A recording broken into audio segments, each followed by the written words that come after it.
ఎగ్జామ్లో √25 విలువ ఎంత అంటే ఎవరైనా చెప్తారు, కానీ √27 విలువ ఎంత అంటే ఇలాంటి క్వశ్చన్స్ మనల్ని ఆప్షన్స్ చాలా కన్ఫ్యూజ్ చేస్తూ ఉంటాయి. నేను ఇప్పుడు ఒక చిన్న ట్రిక్ చెప్తాను, దాంతో మీరు ఎగ్జామ్ హాల్లో మీ టైం సేవ్ చేసుకోండి. ఇలాంటి క్వశ్చన్స్ ఇచ్చినప్పుడు మనం యూజ్ చేయాల్సిన formula √x + y = √x + y / 2√x. So ఇక్కడ మనకి x అంటే ఏంటో y అంటే ఏంటో చూద్దాం. 27 మనకి ఇచ్చిన నెంబర్. సో మనం 27కి అతి దగ్గరగా ఉండే పర్ఫెక్ట్ స్క్వేర్ నెంబర్ చూసుకోవాలి, అది 25. సో మనకి ఇప్పుడు ఈ 25 x అవుతుంది అనమాట. అలానే నెక్స్ట్ y వాల్యూ చూడాలి.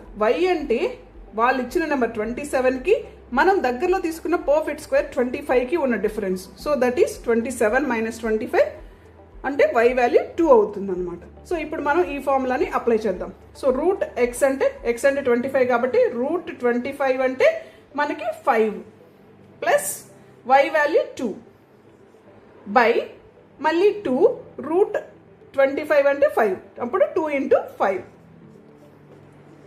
So that is 5 + 2 / 10. సో ఇది 5 + 0.2. 2/10 means 0.2. So the answer is 5.2. But ఇక్కడ మనకిచ్చిన ఆప్షన్స్లో 5.2 లేదు. మన ఆప్షన్స్ ఏంటి?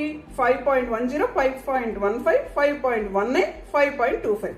సో ఇలా ఉన్నప్పుడు మనకి 5.2కి అతి దగ్గరలో ఉన్న నెంబరు 5.19. So option C is the correct answer. So ఇదే ట్రిక్ని యూజ్ చేసి, ఇదే ఫార్ములాని యూజ్ చేసి మీరు √47కి వాల్యూ ఫైండ్ అవుట్ చేయండి.